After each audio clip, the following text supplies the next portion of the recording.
राधे राधे, जय श्री राम दोस्तों। स्वागत है आपका अपने यूट्यूब चैनल ईटी की पाठशाला में। आज से हम लोग एक नई शुरुआत कर रहे हैं जिसमें हम लोग आपका कंप्लीट सीडीपी को डिस्कस करेंगे। क्या डिस्कस करेंगे हम लोग? कंप्लीट सीडीपी डिस्कस करेंगे। आपका एग्ज़ाम कोई भी हो, मान लीजिए कोई DSSB का, आपका PRT का हो, या जो TGT और PGT में आते हैं, जो 10-10 नंबर की पेडोलॉजी आती है वो, या DSSB PRT में जो 100 नंबर की आपकी सीडीपी आती है उसकी बात हम करें, या फिर आपका KVS का एग्ज़ाम हो जिसमें आपका PRT हो, TGT हो, PGT हो।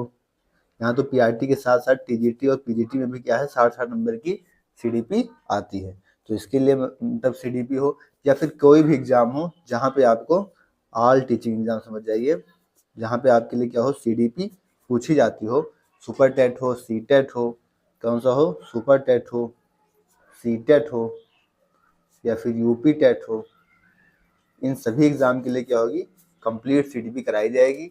हमारी क्लास जो होगी वो मैक्सिमम 20 to 25 क्लास होगी, या आप एवरेज ले लीजिए 20+ क्लास होगी, जिसमें हम लोग क्या करेंगे, कंप्लीट CDP को डिस्कस करेंगे और आगे बढ़ेंगे। इतना समझ जाइए।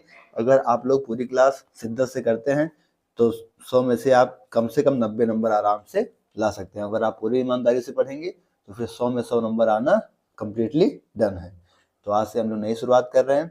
20 क्लासेस हमारी होंगी, 20 से 22 क्लासेस लगभग में हम लोग क्या करेंगे, आपका पूरा CDP कंप्लीट करेंगे, ठीक है, विथ नोट्स के साथ। तो आइए स्टार्ट करते हैं और शुरुआत करते हैं CDP का।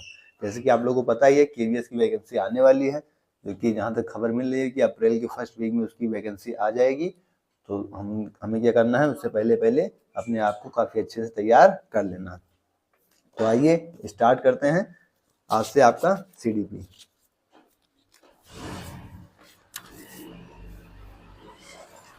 साइकोलॉजी, मनोविज्ञान आपका क्या है?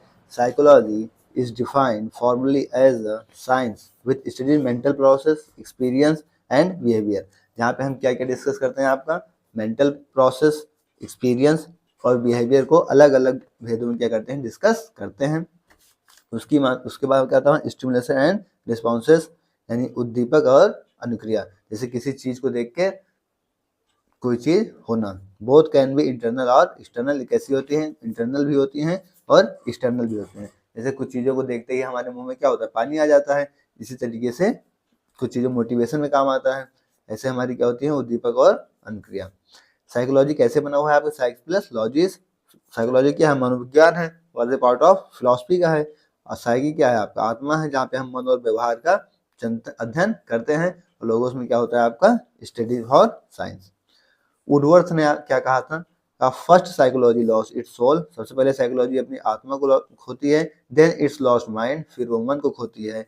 आफ्टर दैट इट्स लॉस्ट क्या, कॉन्शियसनेस, यानी चेतना को। Now some sort of behaviour is left, उसके बाद कुछ बिहेवियर उसका बचता है। वाटसन क्या कहते हैं, कहते हैं मनोविज्ञान व्यवहार का शुद्ध विज्ञान है। मनोविज्ञान क्या है, व्यवहार का शुद्ध विज्ञान है।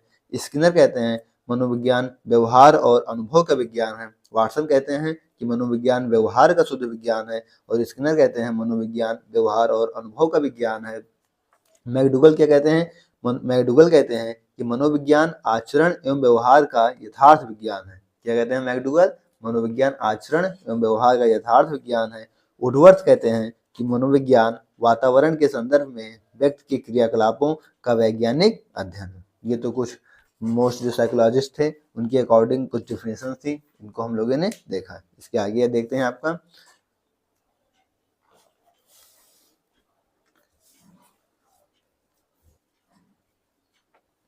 फर्स्ट लेबोरेटरी ऑफ साइकोलॉजी, मनोविज्ञान की प्रयोगशाला।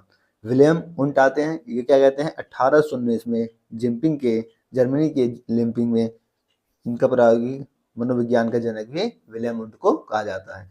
भारत में मनोविज्ञान की पहली प्रयोगशाला 1916 में डॉक्टर NN सेन गुप्ता ने कोलकाता में स्थापित किया था। भारत में मनोविज्ञान की पहली प्रयोगशाला 1916 में डॉक्टर NN सेन गुप्ता ने स्थापित किया था। नेक्स्ट आता है आपका ब्रेन इमेजिंग टेक्निक्स, मानसिक चित्रण तकनीक, जिसे हम क्या कहते हैं, FMRI और EEG। Functional magnetic resonance imaging और फंक्शनल MRI, SC को कहते हैं हम इलेक्ट्रोएन्सेफेलोग्राम। These can study brain process in real time। ये क्या करती हैं, हमारे ब्रेन को स्टडी करती हैं रियल टाइम। एजुकेशनल साइकोलॉजी यानी शैक्षिक मनोविज्ञान, कहता है आपका शिक्षा मनोविज्ञान में मनोविज्ञान के नियम सिद्धांतों का प्रयोग शैक्षणिक वातावरण में बालक के व्यवहार में परिवर्तन लाने के लिए किया जाता है। सीधी सी बात है, बालक के व्यवहार में परिवर्तन लाने के लिए ही हम क्या करते हैं, शिक्षा का प्रयोग करते हैं। फादर ऑफ एजुकेशनल साइकोलॉजी कौन है, E.L. थॉर्नडाइक। कौन है, E.L. थॉर्नडाइक। जेम्स ड्रेवर क्या कहते हैं, शिक्षा मनोविज्ञान व्यवहारिक मनोविज्ञान की वह शाखा है जो शिक्षा में मनोवैज्ञानिक सिद्धांतों तथा खोजों के प्रयोग के साथ ही शिक्षा की समस्याओं के मनोवैज्ञानिक अध्ययन से संबंधित है। इसके बाद आती है आपकी methods of psychology. Methods of psychology में क्या है, ऑब्जर्वेशन मेथड्स यानी अवलोकन विधियां, और उसके बाद है एक्सपोजिशन मेथड यानी कि विवरणात्मक विधियां। ऑब्जर्वेशन मेथड में हमें क्या क्या देखना रहता है, आत्मनिरीक्षण विधि यानी इंट्रोस्पेक्शन मेथड, फिर अवलोकन विधि यानी ऑब्जर्वेशन या मेथड, या फिर आता है तीसरा आता है आपका प्रायोगिक विधि एक्सपेरिमेंटल मेथड, नेक्स्ट आता है आपका क्षेत्र अध्ययन विधि यानी फील्ड स्टडी मेथड। अब इसमें हम एक एक करके आगे बढ़ेंगे और देखेंगे।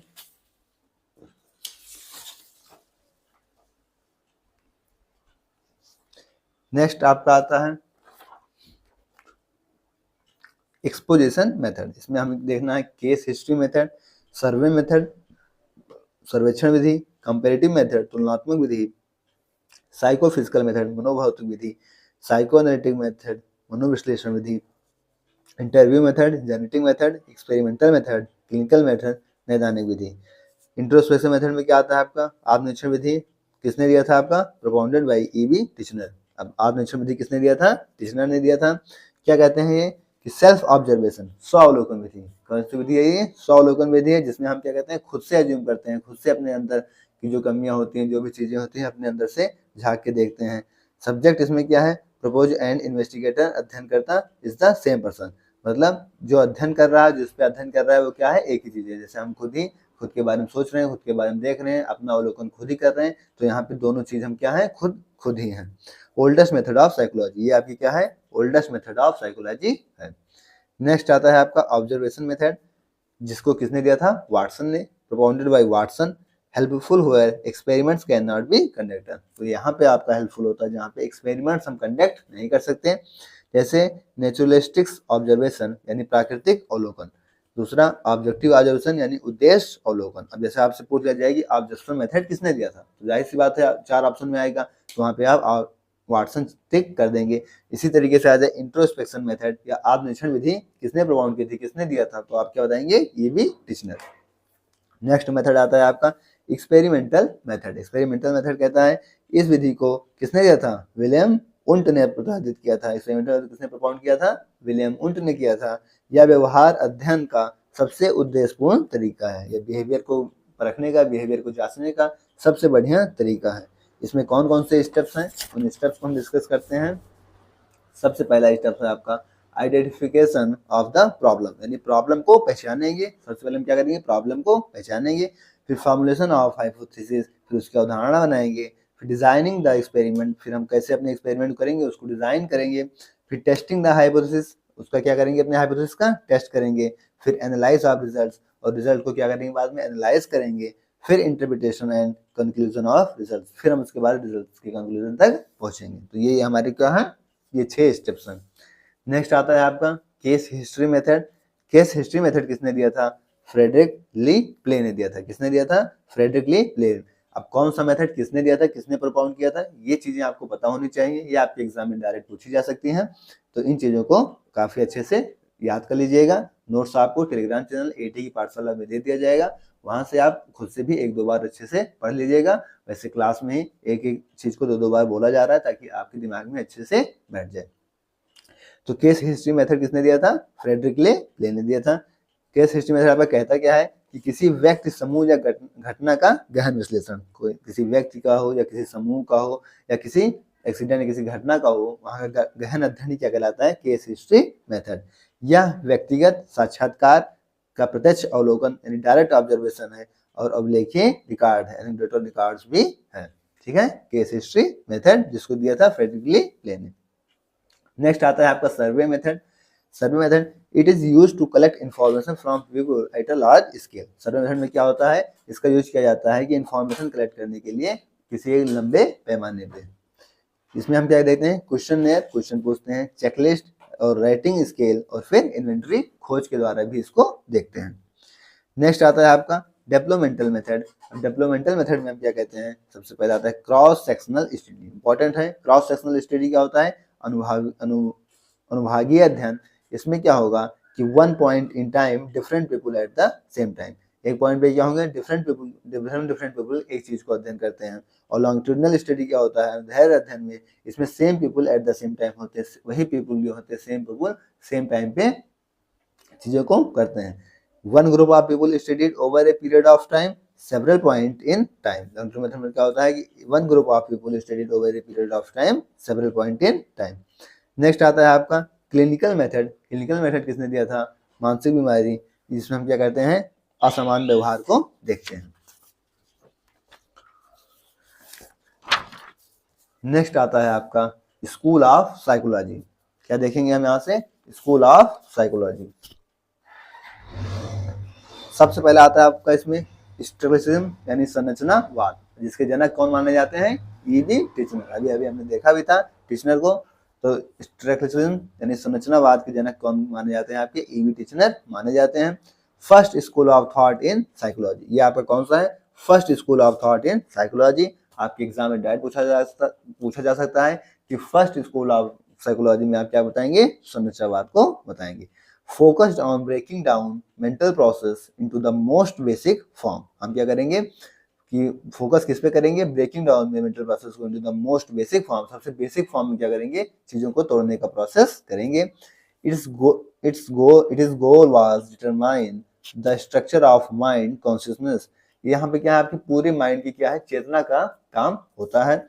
For example describe an apple. जब आप एक एप्पल को डिस्क्राइब करते हैं तो किस तरीके से डिस्क्राइब करते हैं, एक बार तो आप शेप के आधार पे करेंगे, भाई छोटा है, बड़ा है, मोटा है, पतला है, किस तरीके का शेप है, तो आप एक बार तो शेप के आधार पे बताएंगे, दूसरी बार कैसे बताएंगे, टेस्ट के आधार पे। जब आप उसे टेस्ट करेंगे, जब उसे खाएंगे, बताएंगे खट्टा है, मीठा है, या कैसा से उसका जो टेस्ट है वो कैसा है, बट आप खाने के बाद ही बताएंगे। तो एक जो है एप्पल को यानी एक सेब को, नॉर्मल से सेब को डिस्क्राइब करने के लिए कई तरीके हो गए, जैसे सेब पर, टेस्ट पे।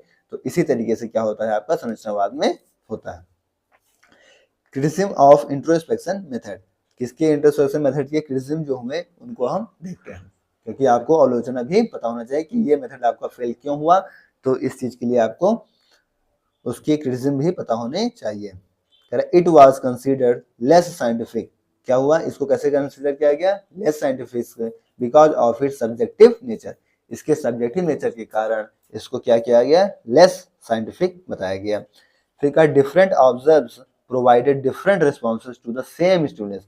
मतलब किसी एक ही चीज के लिए क्या हो रहा था कि डिफरेंट ऑब्जर्व मिल रहे थे और डिफरेंट रिस्पॉन्स मिल रहे थे।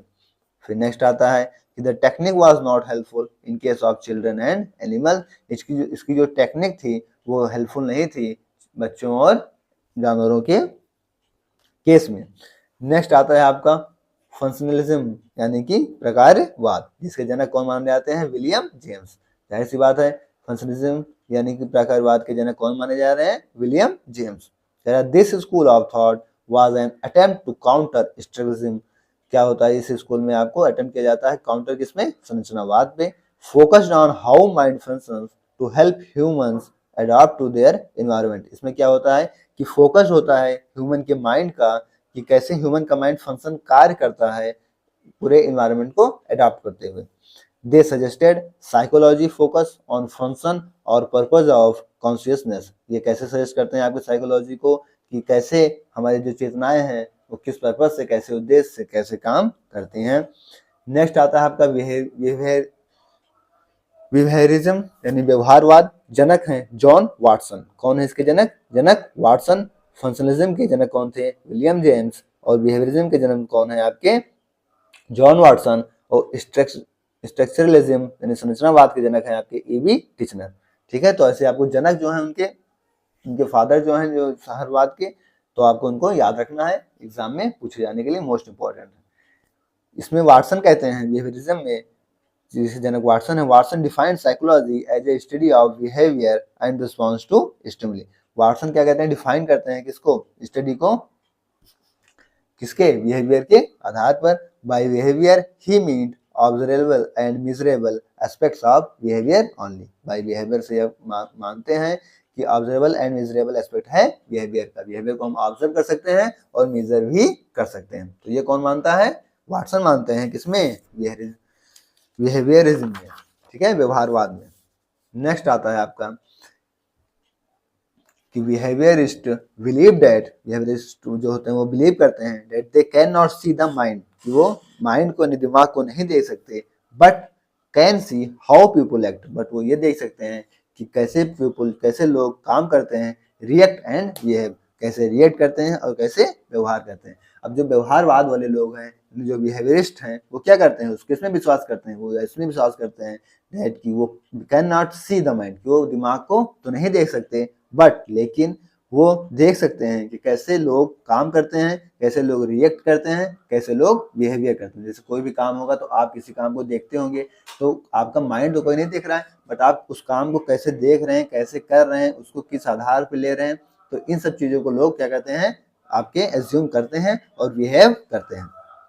नेक्स्ट ये क्या कहता है कि दे बिलीव, ये व्यवहारवाद वाले लोग किसमें विश्वास करते हैं, that environment plays an important role, जो पर्यावरण है वो क्या करता है, एक इम्पॉर्टेंट रोल इसमें एडजस्ट करता है in shaping and influencing an individual behaviour.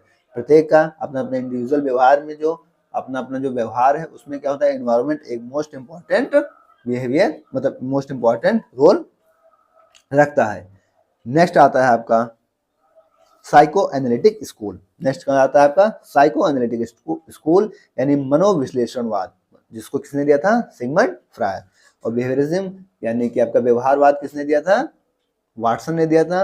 और साइको एनालिटिक स्कूल यानी मनोविश्लेषणवाद सिगमंड फ्रायड ने दिया था। ये क्या कहते हैं, ये फोकस्ड रहते हैं, आपको focused on the influence of the unconscious mind on behaviour. ये किसमें आपके फोकस रहते हैं, इन्फ्लुएंस द अनकॉन्शियस यानी अचेतन माइंड पे बिहेवियर के। Human mind is composed of 3 elements. ये कहते हैं कि ह्यूमन माइंड जो है वो कंपोज किया जा चुका है पूरी तरीके से, जिसमें 3 एलिमेंट्स पे, ईगो और super ego. Freud believe that humans are motivated by unconscious desire to gratification of pleasure seeking, mostly sexually. मतलब जो ह्यूमन है वो अपने अपने अलग अलग तरीके से, अलग अलग लोगों की अलग अलग सोच के तरीके से बटा हुआ है। ह्यूमनिस्टिक्स। नेक्स्ट आता है आपका मानवतावाद। मानवतावाद को किसने प्रपोज किया था, Carl Rogers and Abraham Maslow. सीधी सी बात है, ह्यूमनिस्टिक मानवतावाद किसने प्रपोज किया, Carl Rogers and Abraham Maslow. मानवतावाद में कहते हैं आपका कि humanistic psychology focused on individual free will, personal growth and self actualisation. Humanistic psychology आपका किस पे फोकस करती है, इंडिविजुअल फ्री यानी जो स्वतंत्रता है, जो खुद की स्वतंत्रता है उस पे, विल पर्सनल ग्रोथ आपके पर्सनल ग्रोथ पे, एंड सेल्फ एक्चुअलाइजेशन या आप खुद को कैसे स्वावलंबन करते हैं इन चीजों पे। emphasized on helping people achieve that fulfill their inner potential, कि लोग कैसे अपने जो इनर पोटेंशियल, जो उनके अंदर की प्रतिभा होती है उसको कैसे उभारते हैं। Focused on helping people like happier, focused on helping people living happier more fulfilling lives. कैसे लोग फोकस करते हैं लोगों की हेल्प करने में, जो कि उनके रहने के जीवन को और भी अच्छा बनाता है। नेक्स्ट आता है आपका गेस्टाल्ट साइकोलॉजी यानी कि गेस्टाल्ट वाद। नेक्स्ट आता है आपका गेस्टाल्ट वाद, जिसके प्रमाण कौन कौन माने जाते हैं, वर्दीमर, कोहलर, कोफका, कस्ट, क्लेविन। तो ये आपको याद रखना है। ये कहते हैं कि instead of breaking down thoughts and behaviour to their smallest elements, gestalt psychologist believed one must experience them as a whole. The whole is greater than the sum of its part. जो पूरा whole है वो क्या होता है, इससे बड़ा होता है, इसके पार्ट्स से क्या होता है, बड़ा होता है। नेक्स्ट इसके बाद आएगा आपका, नेक्स्ट आता है आपका कॉग्निटिव यानी कि संज्ञानवाद, जिसे हम क्या कहते हैं, स्कूल ऑफ साइकोलॉजी भी कहते हैं। इसको किसने लिया था? ब्रूनर और मिलर ने, जो कि 1960 में प्रपोज किया। इसमें आप क्या करेंगे? जाहिर सी बात है संज्ञानवाद है यानी कॉग्निटिव है, तो आप इसमें क्या करेंगे? स्टडी करेंगे मेंटल प्रोसेस का। किसका स्टडी करेंगे? मेंटल प्रोसेस का। It involves thinking, understanding, memorising, problem solving etc। इसमें क्या क्या इन्वॉल्व होगा? थिंकिंग, जाहिर सी बात है सोचने का, अंडरस्टैंडिंग समझने का, मेमोराइजिंग दोहराने का, और प्रॉब्लम सॉल्विंग यानी हम प्रॉब्लम कैसे सॉल्व करेंगे, इन सब चीजों का अध्ययन करते हैं। कंपेयर माइंड विद कंप्यूटर, इसमें हम क्या करते हैं? माइंड को कंप्यूटर की तरीके से क्या करते हैं? कंपेयर करते हैं। ये भी पूछा जा सकता है आपसे एग्जाम में कि हम किस ऐसे कौन से उसमें है, किस मॉड में कि आप माइंड को कंप्यूटर से कंपेयर करते हैं, तो आपका कैसे होगा? कॉग्निटिव यानी कि संज्ञानवाद। कह रहा mind with compare mind with computer meaning, इसका मीनिंग क्या है? Mind receives process transform stores and retrieves information. हमारा माइंड क्या है? इंफॉर्मेशन को कलेक्ट करता है, उसके बाद जैसे हमको जरूरत होती है वो हमको उस चीज को प्रोसेस करता है और हमको दोबारा उसके लिए रिवाइज करता है। नेक्स्ट आता है आपका कंस्ट्रक्टिविज्म यानी रचनावाद। कंस्ट्रक्टिव रचनावाद किसने दिया था? आपका पियाजे एंड वाइगोत्स्की इसके जनक माने जाते हैं। पियाजे बिलीव दैट, पियाजे क्या कहते हैं? That the learner's activity constructs their own knowledge. पियाजे किसी में विश्वास करते हैं कि लर्नर की एक्टिविटी ही उसे असली ज्ञान सिखाती है। पियाजे मानते हैं कि आप करके ही कोई चीज सीख सकते हैं, यानी लर्नर की जो एक्टिविटी होगी वही उसको अच्छा ज्ञान देगी। Learners use their previous knowledge, learner जो अपने पुराने ज्ञान को एज ए फाउंडेशन क्या करेंगे? उसकी न्यू बनाएंगे। And build on it with new things they learn. Learners पियाजे क्या मानते हैं? पियाजे मानते हैं, यह कंस्ट्रक्टिविज्म में हम देखते हैं कि लर्नर्स अपने पुराने ज्ञान को एक बेस बना के उस पर नए ज्ञान के बारे में सोचते हैं और उससे नई चीजें सीखते हैं। तो जाहिर सी बात है पियाजे का मानना, जिसमें रचनावाद में माना जाता है कि हमारे पास जो भी ज्ञान है उसको हम बेस बनाएं और उसके आगे जो भी हमको इनपुट मिल रहा है उसके बारे में हम सोचें, थिंक करें और उसके बाद क्या करें? और नए ज्ञान को अडॉप्ट करें। जॉन लॉक आए 17वीं शताब्दी में, जिन्होंने टेबुला रासा कहा, बच्चे के माइंड को ब्लैंक स्लेट कहा। ठीक है, इसके बाद आती है आपकी फोर्सेस ऑफ साइकोलॉजी, जिसमें बिहेवियरिज्म है और साइको एनालिसिस है और ह्यूमनिज्म। इसके बाद आपकी दूसरी यूनिट स्टार्ट हो जाएगी, जिसमें हम लोग एरिक एरिक्सन साइकोलॉजिकल डेवलपमेंट के बारे में डिस्कस करेंगे। फिलहाल आज पहली क्लास थी, तो आज की क्लास को हम यहीं तक रखते हैं। इसके आगे हम नेक्स्ट क्लास में डिस्कस करेंगे। क्लास आपको कैसी लगी है कमेंट बॉक्स में जरूर बताइएगा, आप अपना फीडबैक जरूर दीजिएगा। हम 20 से 22 क्लास में क्या करेंगे? आपकी कंप्लीट पेडोलॉजी, कंप्लीट सीडीपी और DSSB का PRT हो, TGT PGT कोई भी हो, KVS का PRT TGT PGT हो, सुपर टेट हो, CTET हो, UP टेट हो, कोई भी एग्जाम हो जहां आप CDP पूछी जाती है, यहाँ से आपका पूरा एग्जाम कवर होगा। आपको टेंशन लेने की कोई दिक्कत नहीं है। KVS का एग्जाम जो कि आपको ऐसा लग रहा है कि बहुत जल्द आ जाएगा, उसका एग्जाम भी विथिन 3 मंथ्स हो जाएगा, तो उसके लिए भी मोस्ट हेल्पफुल होगा आपका ये CDP वाला सेक्शन। आपको पूरी प्लेलिस्ट मिल जाएगी जहाँ पे आपको सारा प्रोसेस मिल जाएगा। ठीक है, तो क्लास आपको कैसी लगी है कमेंट सेक्शन में बताइएगा। Okay, thanks. जय श्री राम, राधे राधे।